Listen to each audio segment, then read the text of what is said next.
Morning all. I thought I'd join the mob of YouTube annotators covering the Tata Steel tournament being held in the Netherlands at the moment. I think one of the most interesting games was this one so far in round 1, Karjakin against Yifan Hou. So Karjakin completely outrates Yifan Hou. He's 2780, Yifan Hou's 2603, so a big rating difference. So statistically already, as well as having the white pieces, the odds are against the former women's world champion Yifan Hou. But okay, let's see. After e4, she tries the French defence. e6. After d4, d5, we see knight c3. And Yifan doesn't want a winner variation. She wants to play the classical, which is encouraging white to close the centre. And white can play, for example, e5 or bishop g5 is also popular. I like to play bishop g5 a lot of the time to go into the Alekhine-Chattard gambit line. That's one of my favourites. If we do a reference check here, what's actually the most popular? Bishop g5 is actually much more popular, significantly more popular than e5. And Kasparov, Anand, Morozevich have all played bishop g5 here.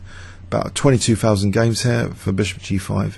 e5, 13,720 games. A bit less popular. I've always wondered about that actually. I felt intuitively slightly more comfortable playing bishop g5 personally myself. But e5 has been played by all the greats as well. Kasparov, Kramnik, Anand, Topalov. So both moves, great moves here. e5 straight away. Knight fd7, f4. Securing the centre, and black's trying to undermine d4 here, so c5 entirely logical, thematic French defence move. Now after knight f3, okay, there are some crazy ideas like queen b6. Let's do a reference check here. I think this is not so hot. Queen b6 is playing for say a6 or bishop e7, but let's do a reference check.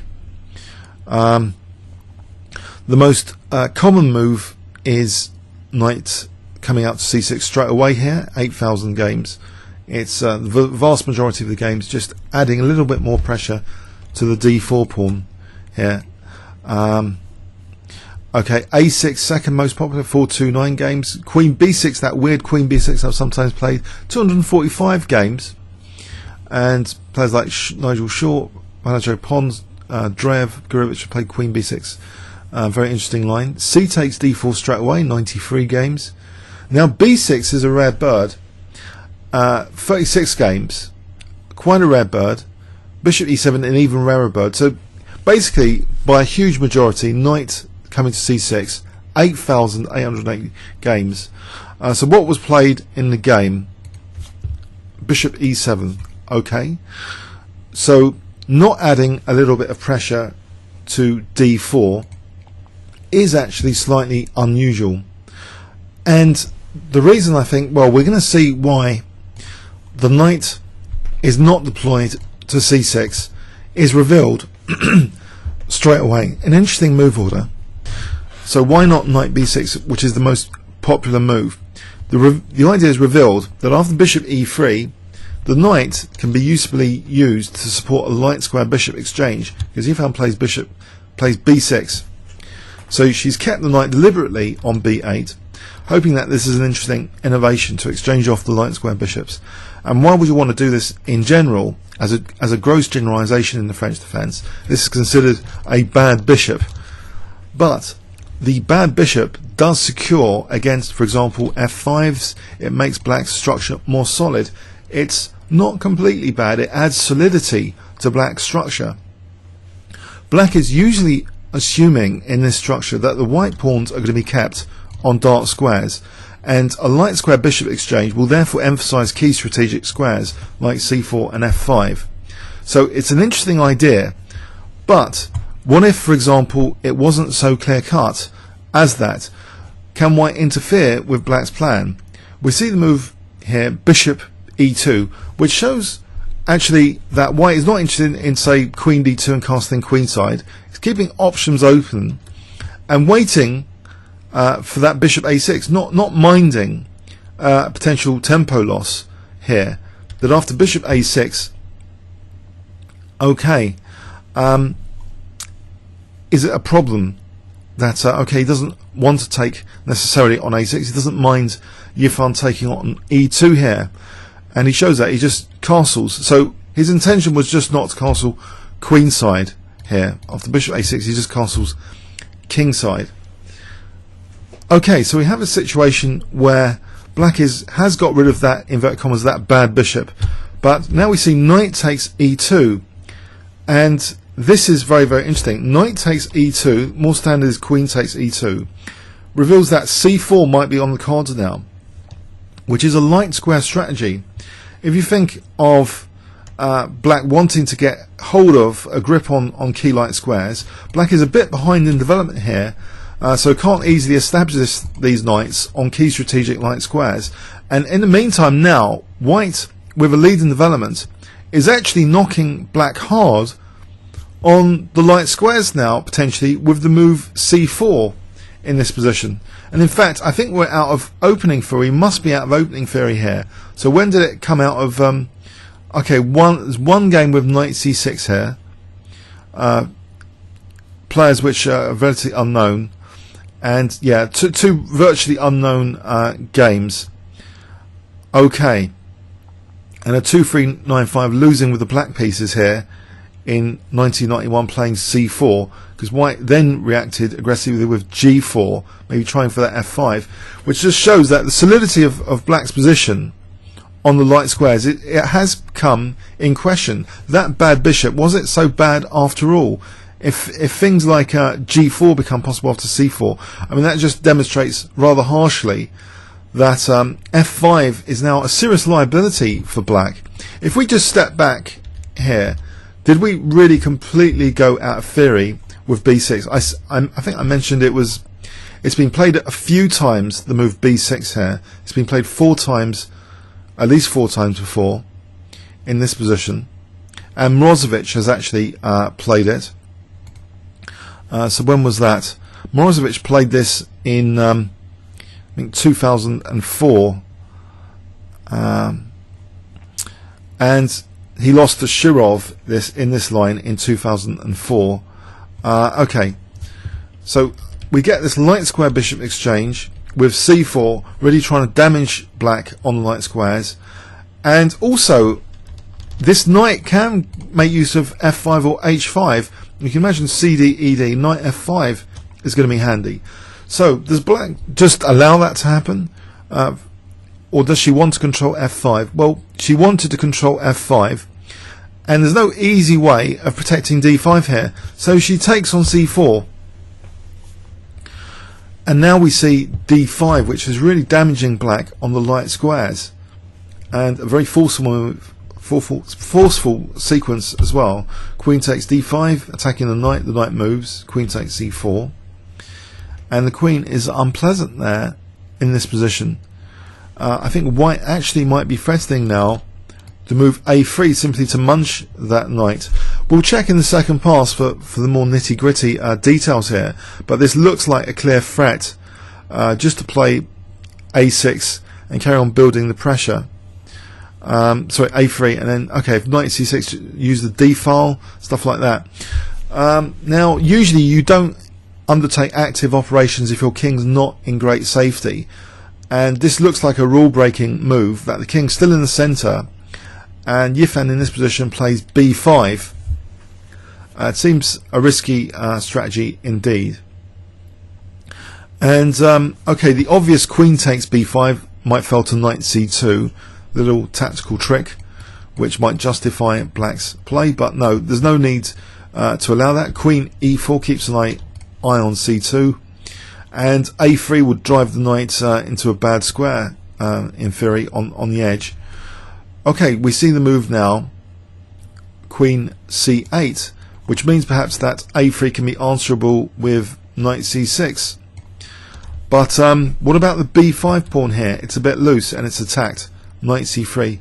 So the knight got out of the way to inflict c4 on black and damage black's light square control, and the centre is not as solid as what French defence players are usually accustomed to. It's been blown apart. The centre's actually been blown apart. Queen c6, offering the exchange of queens in exchange for also a temporary pawn sack which black might be hoping to get the pawn back here. Okay, does the queen run away here?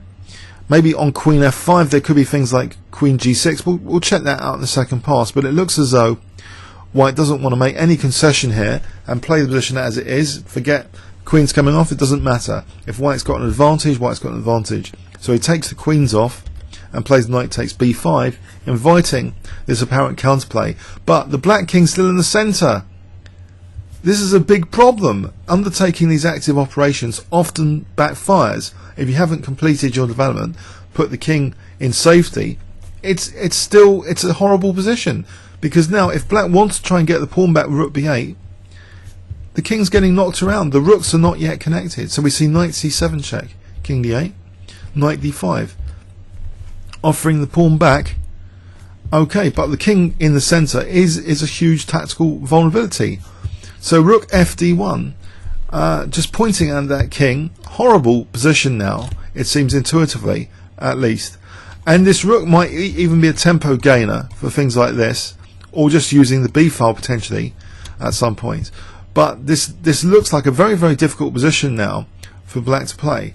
So it seems, unfortunately for Yifan, she's a great player and, for example, had brilliant results in Gibraltar, but she's given herself, the opening experiment has given her a massive handicap in this game, and she isn't able to develop pieces normally. The rook on h8, the king in the centre. This is a horrible position to start off with against someone who's nearly 2800 FIDE rated.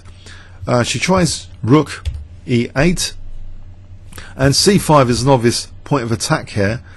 Rook ac1, offering a2, not minding offering a2, because okay, now after rook takes a2, white plays knight d2, and I think the clear threat with this is to really target c5, to play knight e4, knight takes c5, and try and peel open that king on the d file. We see the aggressive g5 trying to undermine white's centre, and maybe try and get some coordination of the rooks on g2. Very aggressive idea. White's very calm about it. He plays knight e4. We see g takes f4, and now bishop takes c5. Black's king safety is starting to be in huge question here. We'll check these possibilities out in the second pass, but it looks as though this clearly is a huge tactical responsibility, the king in the centre. Can black really use this g file from this very aggressive g5 move to coordinate the rooks? Bishop takes c5, knight takes c5. Okay, and now there is a threat of simply taking a discovered check to win the rook here. Yifan plays rook g8, which looks quite dangerous initially. Coordination of the rooks. Why would white allow this? Well, he's got a clever idea to block the lines now of attack. He plays g3.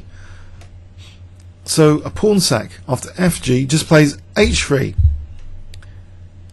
Okay, but now after knight, now this is clearly a very serious situation with knight takes d7 being threatened with knight b4 to win the rook, and there's also of course knight f6 forking d7 and g8.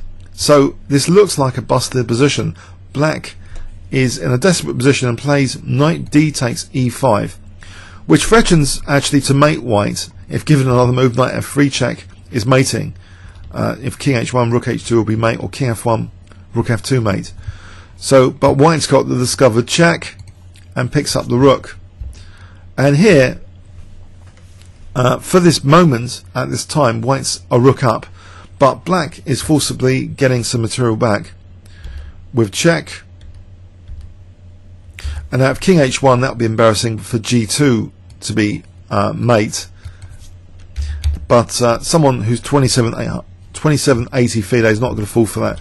King g2, we see check, king f1, knight f3, now threatening the really dangerous g2 check, and g1 trying to queen.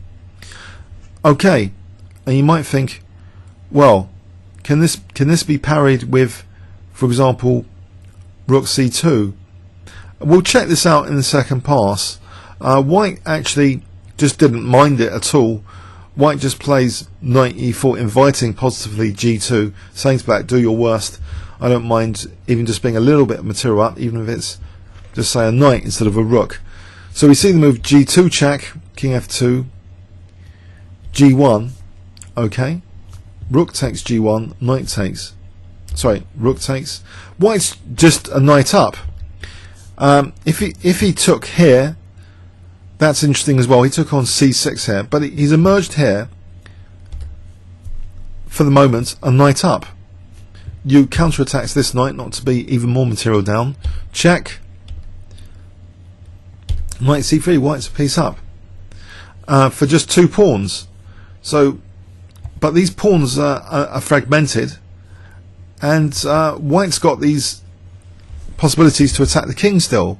So we see after knight e5, knight d5 check, king d8, rook c3, okay, and there's various possibilities now to attack the king, like rook g3, rook b3 maybe,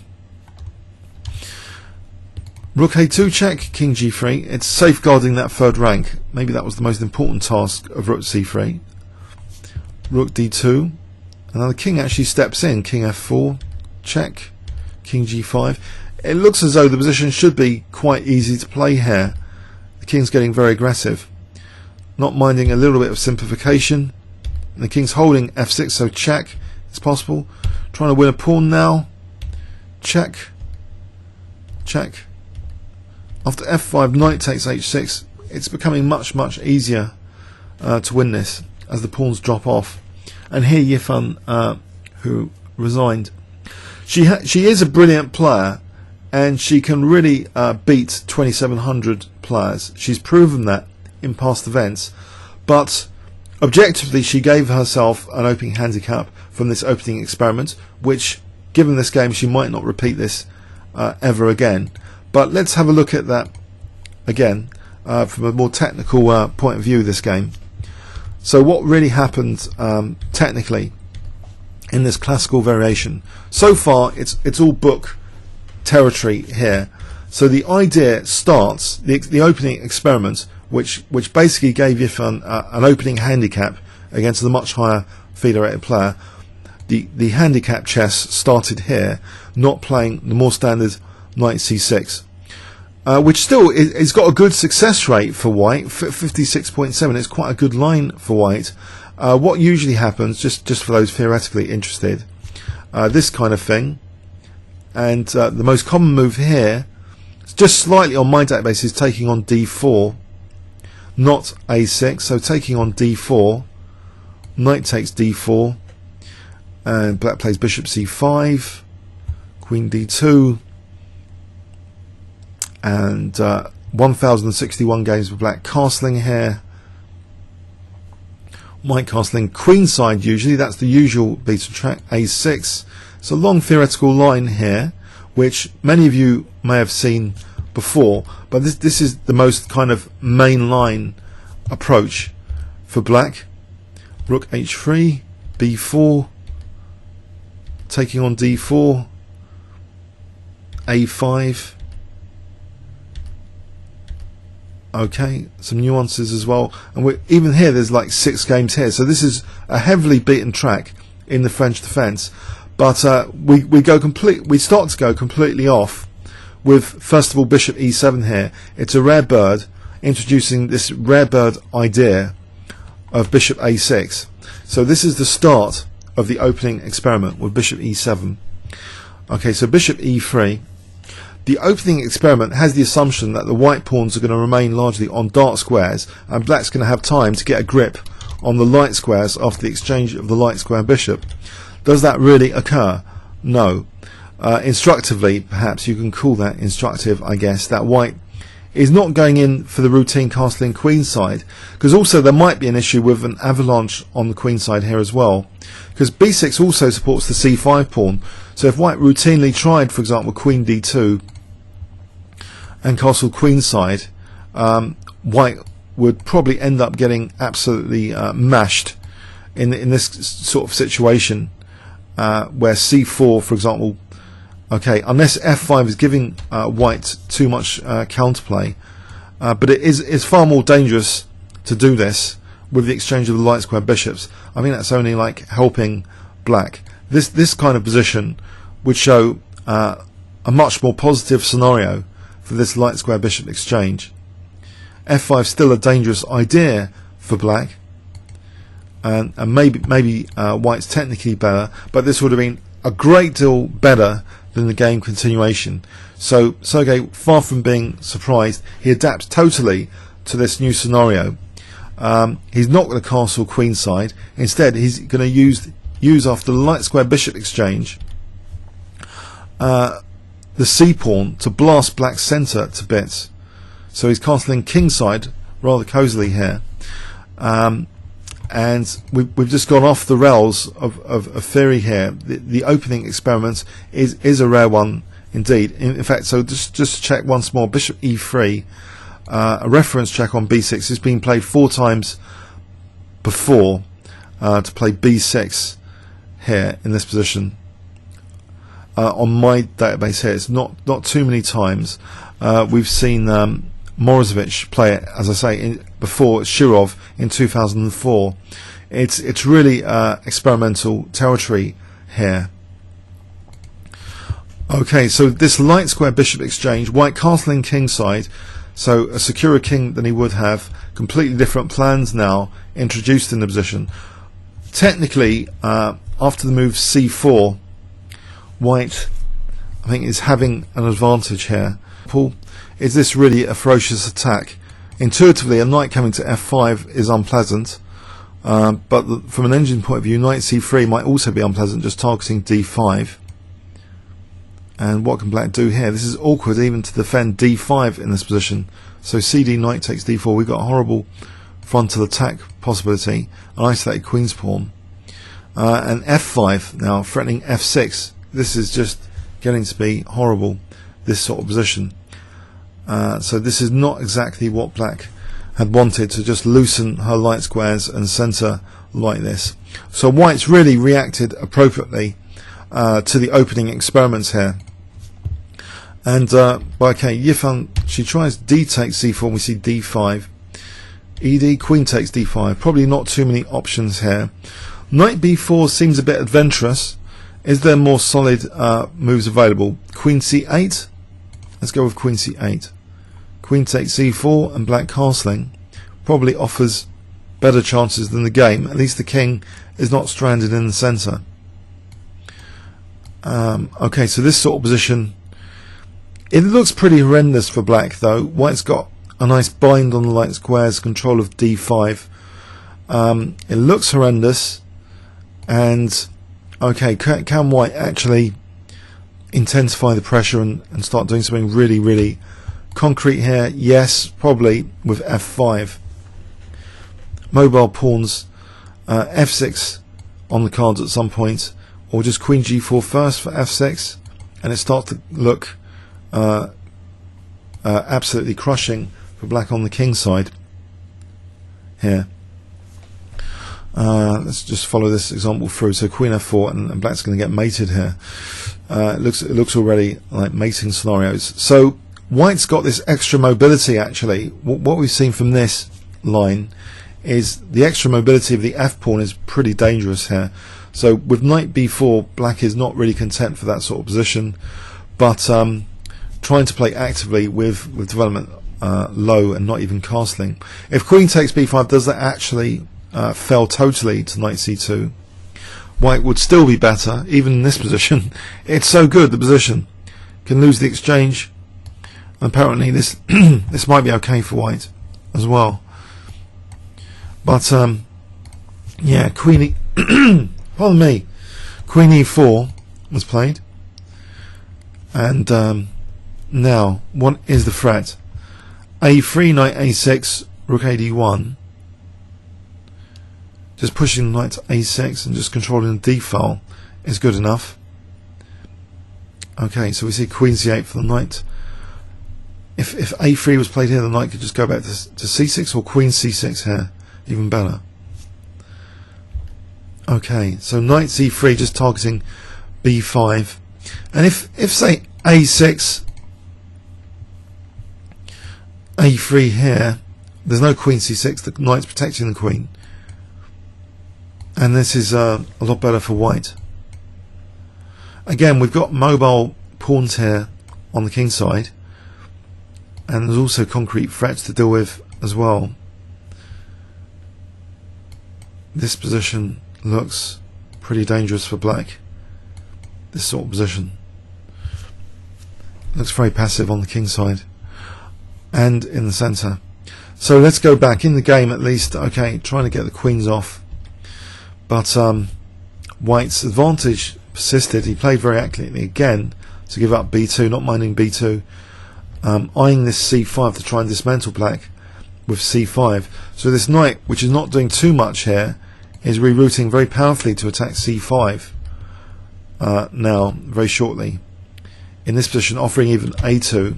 So very dynamically played by white. Going here now, pawn down, but with the black king in the centre. Knight d2 is a very serious threat. g5 probably did it help black? Was there a better move available? Knight b4. Knight takes. Apparently knight f3. The king in the centre, you can't really expect black to survive this surely in this sort of position. What is white threatening here? Just rook doubling on d7. These rooks are not helping black, the king safety. So this sort of easy position with the king in the centre is very, very unpleasant. So knight d2, we see g5 trying to get some sort of counter attack going on the white king. It looks like a logical thing to try, but okay. And even here, it's like the engine thinks that black isn't doing too badly technically after rook g8. White has to play very accurately. g3 only move. Maybe the move h4 here is also liked from an engine point of view. I don't know what difference that would be. Something quite deep there, but the basic idea is just to keep the lines blocked.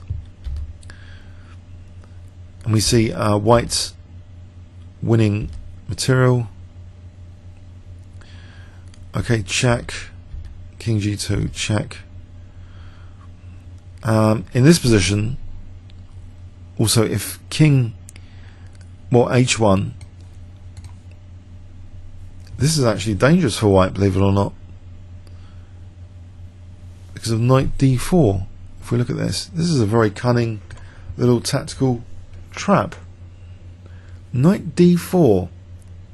So the idea, taking check, we can make use of the rook now, I guess, on d4, and still maintain a threat, for example knight f3 or knight e2, to try and win the rook as well. So rook g1, well, that would be better than the game by a little bit, but anyway, that was sidestepped by this king g2. So in this position, king g2, king h1, there's g2 mate. So in this position, king f1, sorry, in this position king f1, we saw knight f3 threatening. It looked as though black was threatening g2, so that was just ignored with knight e4, just inviting g2 check. So black got a little bit of material back, but still a knight down is not particularly good news. Now rook c3 here looks to be a very accurate move as well. Okay, the rook's attacked, wants to defend the third rank for king g3 to get the king up the board, so it looks as though it's very good in principle to at least get the king up the board after rook c3. So we see check, which doesn't really help black, king getting more aggressive. King's actually an attacking piece here, so any check here, king f5, check, king g4. What would happen here if black wanted to do the checks? Well, there's knight g4 as well. Maybe that's even easier, knight g4. And then what? So it's pretty hopeless from here on in, I think, it's a piece down, but yeah, not too long to go now. Okay, I think it was just an opening experiment gone wrong, really, and one which probably won't be repeated by Yifan Hou. I think she's a great player and has a lot to show in this tournament still. Comments or questions on YouTube? Thanks very much.